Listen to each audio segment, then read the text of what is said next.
निवास श्रीरामचन्द्राय कृष्णात्वदीयपदपङ्कजपञ्जरान्ते अद्यैव मे विशतु मानसराजहंसः प्राणप्रयाणसमये कफवात पित्यैः कण्ठावरोधनविधौ स्मरणं कुतस्ते नारायणं नमस्कृत्य नरं चैव नरोत्तमं देवीं सरस्वतीं व्यासं ततो जयमुदीरये कृष्ण त्वदीयपदपङ्कजपञ्जरान्ते अद्यैव मे विशतु मानसराजहंसः प्राणप्रयाणसमये कफवातपित्ते कण्ठावरोधनविधौ स्मरणं कुतस्ते मनश्चै शरीरं स्वरूपं ततो वा कलत्रं यशश्चारुचित्रं धनं मेरुतुल्यं मनश्चैन लग्नं श्रीगुरोरङ्घ्रिपद्मे ततः किं ततः किं ततः किं ततः किम् अञ्जनानन्दनं वीरं जानकी शोकनाशनं कपीशमक्षहन्तारम् वंदे लंका भयंकरम भक्ति भक्त भगवंत गुरु चतुर्नाम वपु एक इनके पद बंधन किए नाशत विघ्न अनेक बोले वृंदावन बिहारी लाल की जय भागवत महापुराण की जय सुखदेव भगवान की जय परम मंगलमय परात्पर अखिलेश्वर अचिंत कल्याण गुणगण निधान सर्वेश्वर सर्वाधिपति अकारण करुणा गुरुणालय अकारण करुणाकारक सकल जन्य कलश अपहारक परात्पर पर ब्रह्म सच्चिदानंद स्वरूप परम पिता परमात्मा श्री राधा गोविंद सरकार राधा रमण बाधाहरण श्री बांके बिहारी लाल का यह वांग में शब्द में विग्रह श्रीमद् भागवत महापुराण कोटि कोटि नमन कोटि कोटि प्रणाम इस परम पावन पुराण ग्रंथ पारम हंसों की पावन संहिता को परमाराध्य नंद नंदन यशोदा नंदन ब्रज रंजन देवकी नंदन श्याम सुंदर श्री कृष्ण के पाद पद्मों पर कोटसा नमन नतमस्तक वंदन एवं अभिनंदन उनकी आह्लादन प्रिया जगत वंदने भासुती जगदीश्वरी बरसाने वाले श्री किशोरी जो के पावन चरणारविंदों पर कोटसा प्रणति समस्त भूतादिक सिया राम मैं सब जग जानी करहूँ प्रणाम जोर जुग पाने। हम सबका यह परमो सौभाग्य की भागवत साप्ताहिक कथा सीखने का सद संकल्प विचार लेकर के हम और आप सब एक स्थान पर एक साथ जुड़ रहे हैं और यह साप्ताहिक कथा की तैयारी कर रहे हैं। सज्जनों, ऐसे पावन पुराण के अध्ययन का अवसर मिलना समझिए कि किशोरी जी की विशेष कृपा हमारे ऊपर बनी है। उनका अवरद हस्त हम सबके ऊपर सतत बना हुआ है, इसलिए इस स्वर्णिम अवसर का पूर्ण रूप से लाभ लेना है। उसके लिए आवश्यकता है सच्ची लगन, निष्ठा और परिश्रम की।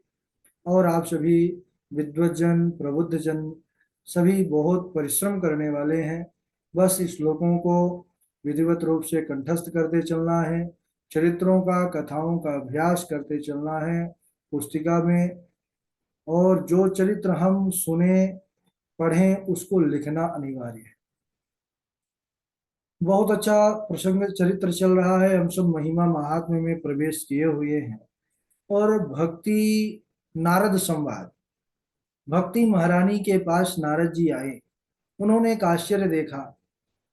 क्या देखा कि भक्ति महारानी एक स्त्री हैं जो बड़ी दुखी हैं, और उनके समीप में दो वृद्ध पुरुष सचेत अवस्था में पड़े हुए हैं। वह भी अस्वस्थ दिखाई पड़ रहे हैं। कुछ स्त्रियां उनकी सेवा में लगी हुई हैं। नारद जी यह देख करके विचित्र दृश्य कुछ देर के लिए रुक जाते हैं, क्योंकि संतों का हृदय बड़ा कोमल होता है। संत हृदय नवनीत समाना, मक्खन के से भी कोमल जो संतों की हृदय है वो कहा गया है। अब उन्होंने जब देखा कि इस प्रकार दुखी हैं, तो उनका दुख कैसे दूर हो ऐसा विचार करने लगे। तब तक भक्ति महारानी की दृष्टि ही पड़ गई। उन्होंने कहा, भो भो साधु क्षणम तिष्ठा मत चिंता मपिनाशया। ये प्रसंग हो चुका है, प्रवेश कर चुके हैं, लेकिन बस कुछ ही शब्दों में पुनरावृत्ति करेंगे कि आप लोग पूरे चरित्र को जान जाए। भक्ति महारानी ने कहा, महाराज कुछ देर रुक जाइए और मेरी चिंता का नाश कीजिए, दुख का नाश कीजिए। पहले परिचय पूछा नारद जी ने कि भक्ति देवी से कि आप अपना परिचय दें। उन्होंने कहा कि अहम भक्ति रीति ख्याता इमौ में तनय मुतौ ज्ञान वैराग्य नाम मानव काल योगे न जर्जर। मैं भक्ति हूँ, मेरे दोनों पुत्र हैं, ज्ञान वैराग्य नाम है इनका, और यह गंगा आदि सभी नदियां मेरी सेवा के लिए यहाँ पर उपस्थित हैं। उत्पन्ना द्रविणे साहम वृद्धिम कर्नाटके गता क्वचित क्वचित महाराष्ट्रे गुर्जरे जीर्णताम गता। उन्होंने बतलाया कि मैं दक्षिण भारत में उत्पन्न भई और महाराष्ट्र में कहीं कहीं सम्मानित हुई, वृद्धिम कर्नाटके गता, कर्नाटक में वृद्धि को प्राप्त हुई, महाराष्ट्र आदि प्रदेशों में मेरे सम्मान हुआ, लेकिन गुर्जर प्रदेश पर पहुंचते ही वहां पर मुझे बोले कि जीर्ण अवस्था प्राप्त हो गई, क्योंकि प्राय वहां पर धर्म से जो रहित लोग हैं वही निवास कर रहे थे। और मैं जब वृंदावन को आई तो वृंदावन में आकर के मैं तो युवती हो गई, लेकिन मेरे पुत्र ज्ञान वैराग्य वैसे ही जर्जर अवस्था में है। यही दुख है मेरे लिए कि पुत्र बूढ़े हो गए, माँ जवान है। अच्छा ठीक है, तो आपकी यह दुख जरूर दूर होगा। भगवान की महिमा का वर्णन करते हैं तो देवर्षि नारद के वचनों को सुनकर के भक्ति महारानी का जो दुख है वह क्षण भर में दूर हुआ। उन्होंने कहा कि जयति जगति मायाम यस्य कायाधवस्ते वचन रचन मेकम केवलम चाकलैया ध्रुव पदमपि यातो यत् कृपातो ध्रुवोयम सकल कुशल पात्रम ब्रह्मपुत्रम नतास्मि। कि हे देवर्षि, हे ब्रह्मा जी के पुत्र, आप तो सब पर कृपा करने वाले हैं। आपकी कृपा से कयाधु नंदन प्रहलाद ने माया पर विजय प्राप्त कर ली, भगवान की शरणागति उनको प्राप्त भई। आपने ही तो उपदेश किया, आपने ही ध्रुव को उपदेश दिया था, जो छोटी अवस्था में ही एक कीर्तिमान स्थापित कर दिया संसार में। 5 वर्ष की अवस्था में उन्होंने भगवान नारायण को प्राप्त कर लिया। आपने तो कईयों का कल्याण किया है, मेरा भी कल्याण कीजिए, मेरे पुत्रों का दुख दूर हो जाए। ठीक है देवी। और वेद वेदांत घोषश्च गीता पाठेर मुहुर्मुहु, सब पूरा प्रयत्न करने लगे नारद जी। वेदों का मंत्र सुनाने लगे, गीता का पाठ सुनाने लगे, कई स्तोत्रों को उन्होंने कहा, लेकिन जैसे तैसे कुछ चेतना आती, लेकिन पुनः वह निश्चेष्ट होकर के और सो जाते। जब नारद जी विचार करने लगे कि यह इनका दुख दूर कैसे होगा, मैं तो सब साधन कर रहा हूं, तब आकाशवाणी हुई भगवान से प्रेरित होकर के कि उद्यम सफलस्तेयम भविष्यति न संशय। हे देवर्षि, उद्योग अवश्य आपका सफल होगा, संशय बिल्कुल नहीं है, लेकिन उसके लिए आपको सत्कर्म करना होगा। और सत्कर्म का जो परिचय है यह साधु पुरुष कराएंगे, साधु जन कराएंगे, संत जन कराएंगे। देवर्षि नारद को अब मार्ग मिल चुका है कि सत्कर्म का खोज किया जाए। अब इधर पता चला, हल्ला मच गया कि नारद जी कोई प्रश्न लेकर के आ रहे हैं। तो संसार में ऐसी स्थिति हो गई महाराज। विचार करने लगे कि जो देवताओं के ऋषि हैं उनके पास ही जवाब नहीं है तो हम कहाँ से दे पाएंगे। सब किसी ने मौन धारण कर लिया, कोई महाराज आश्रम ही छोड़ करके तीर्थ यात्रा पर चल दिया। सब इधर उधर महाराज बचने लग गए, लेकिन नारद जी बढ़ते गए बढ़ते गए, और जब बद्री का आश्रम पर पहुंचे तो चारों कुमार सनकादियों से उन निवृत्त परायण महापुरुषों का दर्शन हुआ। बड़े प्रसन्न हुए और उनको देख करके अब उनके मन में संतोष हुआ कि अब अवश्य मुझे उस सत्कर्म का परिचय यहाँ से प्राप्त हो। विचार क्या किए कि मुझे तपस्या करना चाहिए, क्योंकि बिना तपस्या के शायद अब मुझे ज्ञात न हो। कहा भी गया है कि संसार यह तप से ही चल रही है। समस्त जितने भी शक्ति है वो इसका आधार तप ही है। तप बल रचे प्रपंच विधाता, तप बल विश्व सकल जग त्राता, तप बल रुद्र करे संहारा, तप बल शेष धरे मही भारा। तपस्या से ही तो सब कुछ का संचालन हो रहा है। तब से ही विधाता सृष्टि रचने का सामर्थ्य प्राप्त करते हैं, तब से ही भगवान पालन करते हैं। नारायण ने भी अनंत कालों तपस्या रत ही रहते हैं। भगवान जैसे शंभु ध्यान अवस्थित तदगते न मनसा, तो प्रभु तो हर समय उसी अवस्था पर रहते हैं। तपबल रुद्र करे संहारा, तपबल शेष धरे मही भारा। तो तपस्या से ही सब कुछ प्राप्त होता है। मुझे भी तपस्या करना है अगर सत्कर्म को प्राप्त, यानी इसकी सूचना चाहिए, इसकी जानकारी चाहिए। तो मिल गए चारों मुनीश्वरों। मुनीश्वरों का दर्शन हुआ। उन्होंने पूछा कि महाराज, आकाशवाणी ने जिस सत्कर्म के विषय में कहा है वह सत्कर्म क्या है? अच्छा, वह 5 वर्ष के बालक से है, लेकिन 5 वर्ष के बालक होते हुए भी वह कौन है? बोले पूर्वे शाम अपि पूर्वजा, पूर्वजों के भी पूर्वज है। पूर्वजों के पूर्वजों का तात्पर्य यह है सज्जनों कि सृष्टि की प्रथम या कहें जो प्रथम सृष्टि हुई, उस सृष्टि में सनकादि कुमार ही आए, चारों भैया ही आए। लेकिन उन्होंने सृष्टि विस्तार करने से मना कर दिया, क्योंकि उन्होंने कहा हम तो केवल भजन ही करेंगे। हरि शरणम, यह मंत्र ही उनके पास सदैव जब मुख में चलता रहता है, जिसके कारण उनको वृद्धावस्था कभी बाधित ही नहीं करती। बोले कि सत्कर्म का आप ही महाराज हमको परिचय दें कि सत्कर्म क्या है। तो चारों भैया बड़े प्रसन्न हुए, कहने लगे कि हे देवर्षि, आकाशवाणी ने जिस सत्कर्म के विषय में कहा है वह सत्कर्म बहुत सरल है, और वह साधन पहले से ही भूतल पर विद्यमान है। बोले क्या है? उन्होंने कहा श्रीमद्भागवतालाप सतु गीतम सुखादि। स्पष्ट शब्दों में कह दिया, वह श्रीमद् भागवत की कथा है। कौन सी कथा? साप्ताहिक कथा, जिसका गान सुकादि मुनीश्वर किया करते हैं। बोले वही सबसे बड़ा सत्कर्म है। उस साधन से बढ़कर के कोई अन्य दूजा साधन नहीं है। इससे भक्ति, ज्ञान, वैराग्य तीनों को महान बल प्राप्त होगा। इस प्रकार नारद जी जब सुने तो नारद जी की प्रसन्नता का ठिकाना ना रहा। नारद जी ने कहा कि ठीक है महाराज, लेकिन कुछ संशय है। नारद जी का संशय नहीं है, संसारियों का संशय है, क्योंकि संत संसार का ख्याल रखते हैं।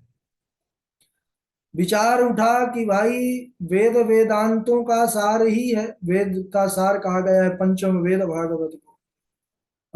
वेदों का सार पुराण है।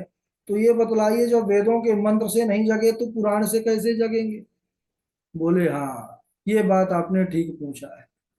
बोले कि वेदों के मंत्रों से नहीं जगे, लेकिन इस भागवत पुराण से वह जाग नहीं, पूर्ण रूप से स्वस्थ हो जाएंगे। उसके लिए उन्होंने कई उदाहरण यहाँ पर दिया है। कहने लगे कि हे मुनीश्वरों, हे देवर्षि, भागवत के प्रत्येक श्लोक में है वेदों का अर्थ ही, वेदों का सार ही है।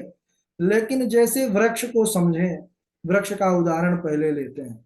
वृक्ष में जड़ से लेकर के शिखा पर्यंत रस रहता है, रस विद्यमान रहता है। अगर हरा वृक्ष है तो रस विद्यमान रहता है। और कोई कहे कि ऐसा है, आम का वृक्ष है, रस तो जड़ से लेकर के शिखर तक है, पत्तों में भी रस रहता है। तो क्या कोई पत्तों को खाने से वह आम के रस को प्राप्त किया जा सकता है? बोले नहीं।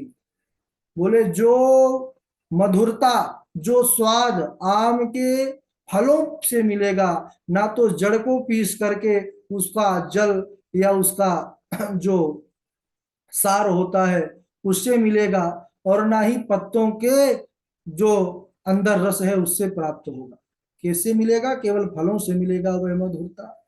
ऐसे ही भागवत के प्रत्येक श्लोकों में जो वेद है, वेद का सार ही विद्यमान है, सार स्वरूप। जैसे वृक्षों का सार होता है फल। अब दूसरा उदाहरण यह है कि गन्ना होता है, गन्ना यानी ईख, और इसको सब लोग जानते हैं कि उसी से शर्करा का निर्माण होता है। शक्कर जो बनती है उसी से बनती है, चीनी भी कहते हैं। तो गन्ना के प्रत्येक पर्व पर शर्करा है। लेकिन अगर खीर बनानी हो तो कहें कि ऐसा है कि गन्ने के अंदर ही तो शक्कर है, तो गन्ने को ही ऐसा करते हैं कि डाल देते हैं बटलोही पर, जो पात्र है खीर वाला। तो क्या वह स्वाद आएगा? जो शक्कर या चीनी डालने से आता है? नहीं आएगा। भले ही प्रत्येक पर्वों पर शर्करा विद्यमान है, लेकिन उसके लिए तो वह सार स्वरूप शर्करा ही डालना पड़ेगा, तभी वह मिठास आवेगी। और दूसरा उदाहरण बोले, जैसे दुग्ध है, दुग्ध में घृत विद्यमान रहता है, लेकिन अगर पकवान बनाना हो, भाई घृत से बड़े बड़े व्यंजन बनते हैं, है ना। तो उन्होंने कहा कि अब घृत से जो पकवान बनाए जा सकते हैं, अब कोई कह दे कि दूध के अंदर ही घृत है, तो क्या दूध से पकवान बनाए जा सकते हैं? कुछ निकालना है, जैसे सुंदर पूरी प्रसाद है, अब निकालिए तो दूध से तो निकलेगी नहीं, भले ही उसके अंदर घृत है। इसी प्रकार भागवत भी सार स्वरूप है वेदों का, इससे अवश्य ही उनका दुख दूर होगा। तब महाराज नारद जी कहते हैं, धन्य है महाराज आप, वेदोपनिषदाम सारा जाता भागवती कथा। यह भागवत कथा वेदों का सार स्वरूप है। प्रसन्न होकर के कहने लगे कि अब महाराज जी आप यह बतलाइए कि भागवत का आयोजन कहाँ पर करना चाहिए, किस स्थान पर करना चाहिए? उन्होंने कहा, गंगा द्वार समीपे तु तटम आनंद नामकम। बोले, जो पावन गंगा का द्वार हरिद्वार है, वहां पर आनंद नामक तट है, वहीं पर आप सुंदर गंगा की कोमल वालुका में सुंदर मंच बनाइए और वहीं पर इस कथा ज्ञान यज्ञ का आयोजन कीजिए। बोले ठीक है। अब चारों भैया से बढ़कर के श्रेष्ठ वक्ता कहाँ मिलेंगे, कहाँ ढूंढेंगे नारद जी? बोले, लगे हाथ यहाँ पर वक्ता ही हैं, इनको भी वर्ण कर लिया जाए। चारों भैयाओं को प्रणाम किए दोबारा नारद जी। प्रणाम क्यों? क्योंकि ये बड़े भाई हैं भाई, चारों भैया ब्रह्मा जी के प्रथम मानस पुत्र हैं, उसके बाद सब हुए। तो प्रणाम किए कि चलिए महाराज आप ही आप लोग कथा सुनाएंगे। बोले ठीक है। गंगा के द्वार तक तो चले जा सकते हैं, कुछ हम नीचे उतर जाते हैं, जो कुछ संसारी कथा सुनने वाले हैं वह भी कुछ ऊपर को आ जाए। हरिद्वार के पावन क्षेत्र में इस कथा का दिव्य आयोजन हुआ। सज्जनों, सब जगह त्रैलोकी में हल्ला मच गया कि चारों भैया सनकादि कुमार कथा सुनाने वाले हैं। बोले कहाँ? बोले हरिद्वार। तो हल्ला मचते ही सभी लोग, यहाँ तक कि मनुष्य को छोड़िए, ऋषि मुनि बड़े बड़े यमलात्मा विमलात्मा सब वहां पर पहुंचने लग गए। बड़े बड़े ऋषि हैं, च्यवन हैं, वो अत्रि हैं, वशिष्ठ हैं, गौतम हैं, व्यास हैं, सभी का वर्णन है यहाँ पर, कई ऋषियों का नाम है। और बोले कई पुराण वेद भी अपने सुंदर मूर्ति रूप में आकर के वहां पर प्रकट होने लग गए। क्यों? क्योंकि यह स्वरूप है कथा का। तत्रैव गंगा यमुना त्रिवेणी गोदावरी सिंधु सरस्वती च वसन्ति सर्वाणि तीर्थानि तत्र यत्र अच्युतोद्धार कथा प्रसंगः। बोले जहां पर भगवान अच्युत की कथा होती है, कथा सरिता प्रवाहित होती है, वहां पर गंगा आदि पवित्र नदियां उपस्थित हो जाती हैं, और सभी तीर्थ, सभी सागर, और बोले जितने भी दिव्य देवता हैं, सभी देवता भी वहां पर उपस्थित हो जाते हैं।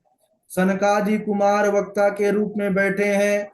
नारद जी ने सबका पूजन किया है, सबका सत्कार किया है, और जब पूजन आदि हो गया, सभी जितने श्रोतागण थे सब व्यास जी को प्रणाम किए हैं। तो व्यास जी ने अब प्रसन्न होकर के भागवत जी की महिमा का वर्णन प्रारंभ किया है। क्या? सदा सेव्या श्रीमद्भागवती कथा यस्याः श्रवण मात्रेण हरिश्चित्तम समाश्रयेत्। उन्होंने कहा सदा सेव्या, सदा सेव्या, सदा ही सेवन कीजिए, सेवन यानी कथामृत का पान कीजिए, पान कीजिए। बोले क्या? बोले श्रीमद् भागवती कथा। बोले क्यों? बोले यस्या श्रवण मात्रेण हरिश्चित्तम समाश्रये। बोले कि इसके श्रवण मात्र से ही भगवान श्री हरि आकर के हृदय पर बैठ जाते हैं, अपने हम सब श्रोताओं के हृदय भवन पर आकर के विराजित हो जाते हैं। और यह भी कहा कि किम श्रुतैर बहुभिः शास्त्रैः पुराणैश्च भ्रमावहै एकम भागवतम शास्त्रम मुक्तिदानेन गर्जति। बोले बहुत से शास्त्र पुराणों को सुनने से क्या अर्थ, क्यों? क्योंकि यह भ्रम उत्पन्न करने वाले हैं। अरे जब भागवत केवल शास्त्र ही, मुक्ति क्या चाहिए जीव को? भुक्ति मुक्ति ही तो चाहिए। संसार में जब तक रहे उसको सुख पूर्वक रहे और बाद में भगवान का धाम मिल जाए, इससे बढ़कर की क्या चाह होती है? बोले कि यह तो भागवत भी, बोले कि बता नहीं रहा, भागवत मुक्ति दानेन गर्जती, यहाँ पर जो शब्द आया है गर्जना का आया है। बोलना एक साधारण प्रक्रिया है, लेकिन सिंह बोलता नहीं है, सिंह गर्जना करता है ना। हम सब बोलेंगे, बोल रहे हैं तो कुछ ही लोग सुनते हैं, लेकिन जब सिंह बोलता है यानी गर्जना करता है तो पूरा क्षेत्र जो है डर जाता है, आवाज गूंज जाती है। ऐसे ही भागवत का यह कथन नहीं है, बोले गर्जना है, साधारण बोल नहीं है। तो जब यह मुक्ति देने की गर्जना कर रही है यह कथा, तो इस कथा को छोड़ करके अन्यत्र भटकने की क्या आवश्यकता है? भगवान श्रीहरि की कथा ही श्रवण करना चाहिए निरंतर। और बोले जो यह भागवत पुराण को सुंदर स्वर्णमय सिंहासन पर रख करके ब्राह्मण को दान दे देता है, उसको फिर सीधा भगवान का गोलोक धाम की प्राप्ति निश्चित है। और जिसने पूरा जीवन मनुष्य जीवन मिल गया, पूरे जीवन उसने कथा नहीं श्रवण की, तो बोले उसके लिए यहाँ पर सनकादि कुमार वर्णन कर रहे हैं कि आजन्म मात्रमपि येन सठेन किंचेत् चित्तम विधाय सुख शास्त्र कथा न पीता चांडाल वाचो करवदवत तेन नीतम मिथ्या स्वजन्म जननी जनि दुख भाजा। आजन्म मात्रमपि येन सठेन किंचित, बोले 60 शब्द का प्रयोग किया है, यानी पूरा जीवन जो भगवान की कथा नहीं सुनेगा वह तो अच्छा नहीं है, क्योंकि अच्छे लोग भगवान की कथा तो सुनते ही है। और जिसने पूरा जीवन भगवान की कथा को नहीं श्रवण किया, सुख शास्त्र कथा न पीता, बोले मनुष्य नहीं है। बोले क्या है? बोले चांडालवत, वह चांडाल के समान है। और इतना ही नहीं, रुके नहीं, बोले खर वधवत तीनतम, बोले वह तो चांडाल अथवा गधे के समान है। और व्यर्थ में ही, इतने में भी नहीं रुके, आगे कहते हैं मिथ्या स्वजन्म जननी जनि दुख भाजा, उसका जन्म निरर्थक है और केवल वह अपनी माँ को जनि दुख भाजा, यानी जो जन्म का कष्ट है उसको देने के लिए ही उत्पन्न हुआ है। और मनुष्य रूप में भूवि भार भूता मनुष्य रूपेण मृगाश्चरंती, पृथ्वी में भार रूप है। इसीलिए भगवान की कथा को निरंतर पान करना चाहिए, अवश्य ही कथा सुधा रस का पान करना चाहिए। इस प्रकार महिमा का वर्णन कर रहे हैं। महिमा को सुनते सुनते ही एक महान आश्चर्य होगा। क्या आश्चर्य होगा? जिसमें भक्ति महारानी ज्ञान वैराग अपने पुत्रों के साथ वहां पर प्रकट होती हैं। बड़ी सुंदर कथा है, लेकिन समय हो चुका है। बोले वृंदावन बिहारी लाल की जय। आगे का प्रसंग हम अगले दिवस श्रवण करेंगे। बारी बारी से आप सभी लोग श्लोक सुनाएंगे जो आप लोग तैयार कर रहे हैं। प्रयास सभी लोग यही करेंगे कि जो श्लोक आप लोगों को प्राप्त हो उनमें से ही याद करना है, ना तो बहुत आगे से याद करना, ना पीछे की। ठीक है, जो श्लोक भेजे जाएं उनमें से ही जितने याद हो सके। एक तो अनिवार्य है, 2 हो सके तो अच्छी बात है, 3 हो सके तो बहुत अच्छी बात है, 4 5 हो जाए तो उससे बढ़िया कोई बात ही नहीं। लेकिन याद जो भेजा जाए उनमें से ही करिए। अन्य श्लोक सुनाना है वह ज्यादा में रखेंगे, लेकिन एक तो उसी का ही सुनाना है। ये सूचना सबके लिए है, सब लोग जुड़े हुए हैं। चलिए, पूर्वी जी सुनाएंगी, गणेश झा जी हैं, डॉक्टर हिदत शर्मा जी हैं, और उनके बाद वासवी शर्मा जी हैं, राघव जी हैं, राघव जी के बाद दिव्यांशु जी हैं, प्रभाकर जी हैं, प्रभाकर जी के बाद निशांत जी हैं, सुष्मिता त्रिपाठी जी हैं, और हमारे चौबे जी हैं। चौबे जी के बाद वैष्णवी जी तिवारी, और गौरव तिवारी, चेतना देवी जी, प्रशांत पयासी जी, वेद प्रकाश पांडे जी, आदित्य गौतम जी, हरिओम त्रिपाठी जी, निसर्ग पाठक जी, आशु कश्यप जी, रवि तिवारी जी, और चंदन कुमार पांडे जी, वेद प्रकाश पांडे जी, आचार्य रुद्रदेव भारद्वाज जी, और सभी का नाम तो ले चुके हैं। ठीक है, सुनाइए, प्रारंभ करिए। राधे राधे गुरु जी, प्रणाम। इत्थं ब्रह्मन् दीनमुखा कुतश्चिन्तातुरो भवान् त्वरितं गम्यते कुत्र कुतश्चागमनं तव। अहं भक्तिरिति ख्याता इमो मे तनयौ मतौ ज्ञानवैराग्यनामानौ कालयोगे निजर्जौ। अहं तु पृथ्वीम्यातो ज्ञात्वा सर्वोत्तमामिति पुष्करं च प्रयागं च काशी गोदावरी तथा पाखण्डनिरता सन्तो विरक्ता परिग्रहा।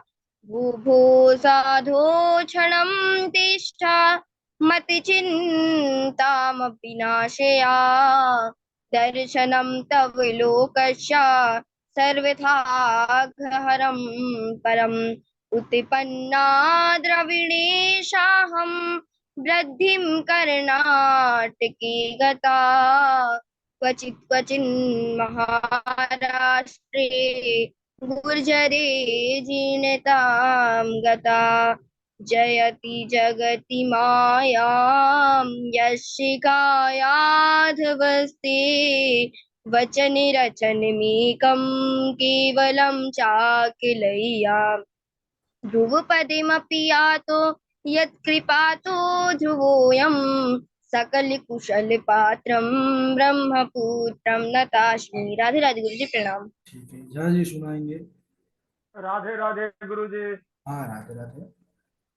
एकदा हि विशालायां चत्वारः ऋषयो मलाः सत्सङ्गार्थं समायाता ददृशुस्तत्र नारदम्। कथं ब्रह्मन् दीनमुखः कुतः चिन्तातुरो भवान् त्वरितो गम्यते कुत्र कुतश्चागमनं तव। अहं तु पृथिवीं यातो ज्ञात्वा सर्वोत्तमामितिम्। अहं तु पृथिवीं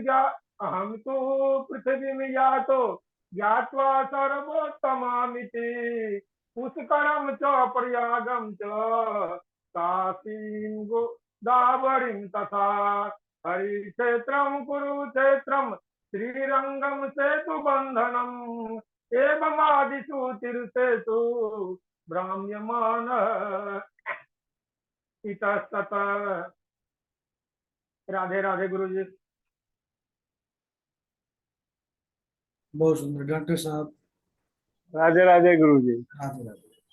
कथम ब्रह्मादिर्मुख कुतश्चिंता तरो जवनवान तुरितम गम्यते कुत्र कुतश्चागमनं तव। अहम तु पृथ्वी यातो ज्ञात्वा सर्वोत्तमामिति अहम भक्तिरिति ख्याता इमौ मे तनयो मतौ ज्ञान वैराग्य नामानो काल योगेन जर्जरे उत्पन्ना द्रविड़ा द्रविड़ेशाहं वृद्धि कर्नाटके गता क्वचित क्वचिन् महाराष्ट्रे गुर्जरे जीर्णात गताम। राधे राधे गुरु। वाह वाह वाह, डॉक्टर साहब श्लोक बोलते हैं तो बड़ी प्रसन्नता होती है। बताइए, कितना बड़ा सौभाग्य। इस अवस्था में लोग अपना ध्यान ही नहीं रहता, बहुत बिरले ही होते हैं। वो अवस्था क्या, छोटी अवस्था बड़ी अवस्था, कभी भी ऐसा अवसर मिलना सौभाग्य का विषय है। लेकिन बहुत विशेष कृपा है डॉक्टर साहब आपके ऊपर, और आपकी आपकी कृपा सबके ऊपर है। आपका देख करके इनको बहुत प्रेरणा मिलती है जो छोटे छोटे हैं। और ये लोग, आप दो सुनाते हैं तो ये लोग फिर पांच याद करने का प्रयास करते हैं। बहुत अच्छा। चलिए डॉक्टर साहब के बाद हमारे राघव जी सुनाएंगे। जी गुरु जी प्रणाम। हाँ। अहम भक्तिरिति ख्याता इमो ये तनयो मतो ज्ञान वैराग्य नामानो कालयोगेन जगद वृंदावनं संयोगात् पुनस्त्वं तरुणीन वा धन्यं वृंदावनं तेन भक्तिर्नृत्यते यत्र च यत्फलं नास्ति तपसा न योगेन समाधिना तत्फलं लभते सम्यक् कलो केशव कीर्तनात् जयति जगति माया यस्य कायादपस्ते वचन रचन केवलं चाकलय्य ध्रुवमध्रुवपदमपि यातु यत्कृपातो ध्रुवोऽयम् सकल कुशल पात्रम् ब्रह्मपुत्रं नतास्मि। जी बहुत सुंदर। राघव जी के बाद अब दिव्यांशु सुनाएंगे। दिव्यांशु जी आप सुनाइए। जय श्रीमन नारायण गुरुदेव। यत्फलं नास्ति तपसा न योगे न समाधिना तत्फलं लभते सम्यक् कलौ केशव कीर्तिनात् जयति जगति माया यस्य कायाधवस्ते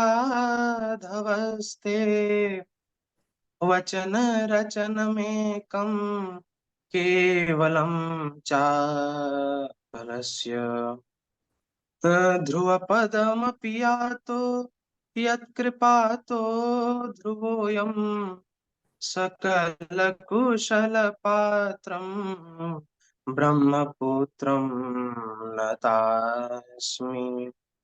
जय श्रीमन नारायण। धन्यवाद। बहुत अच्छा, बहुत बढ़िया। प्रभाकर आचार्य जी सुनाएंगे।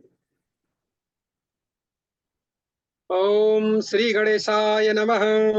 ओम श्री सरस्वत्यै नमः।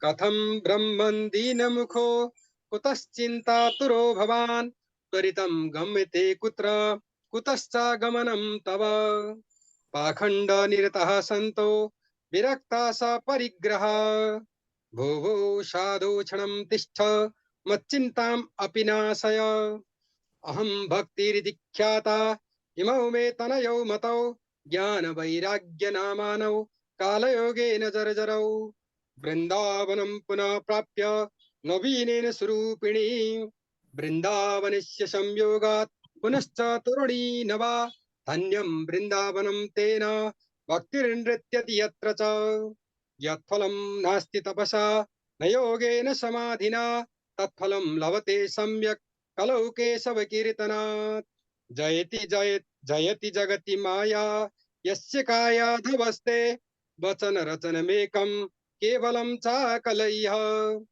ध्रुवपदमपि यातो यत्कृपातो ध्रुवोऽयं सकलकुशलपात्रं ब्रह्मपुत्रं नतास्मि। बहुत नारायण जी। बहुत बढ़िया। मंजू जी सुनाएंगे। राधे राधे गुरु जी। सुनाइए राधे राधे। मैं भी यही सुनाऊं? याद है तो सुनाइए, नहीं याद है तो फिर क्या करेंगे, जो है याद वही सुनाइए।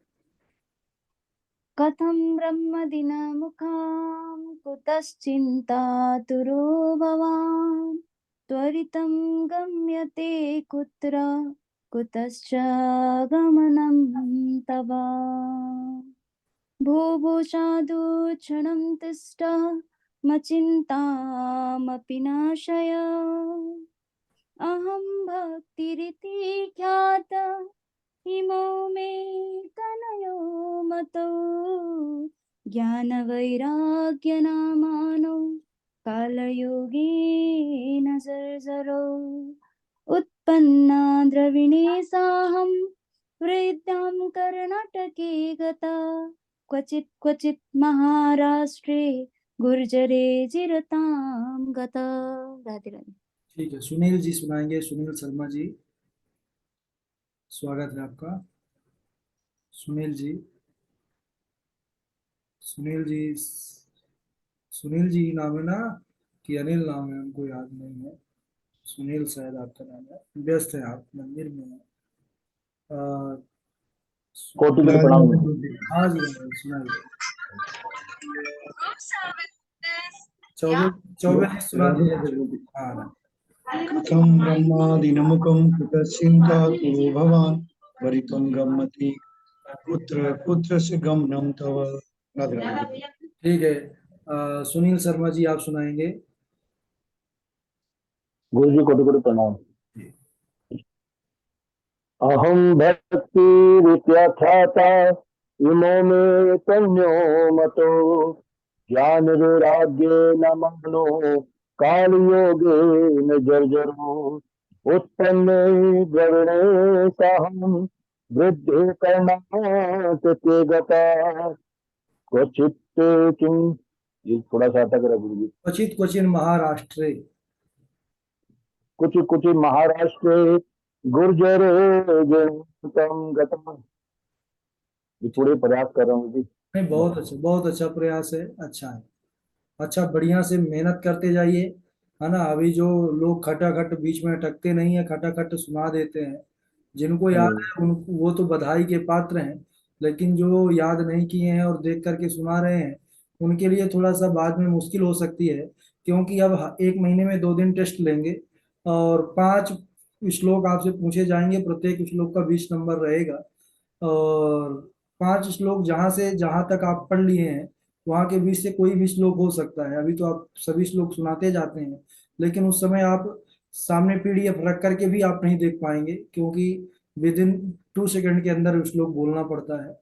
इसलिए जिसको याद होगा वही सुना पाएगा, बाद में फिर डांट भी मिलेगी। इसलिए मेहनत करते जाइएगा, है ना। चलिए, और अभी कौन नहीं सुनाए हैं? निसर्ग पाठक जी आप सुनाइए। जी प्रणाम गुरु जी। राधे राधे। हम्म। यम प्रज्वलन्तमुपेतमुपेत कृत्यं वैपायनो विरह कातर आजुहाव पुत्रेति तन्मयतया तरणो विदेहु। सर्वोभिनेदोष।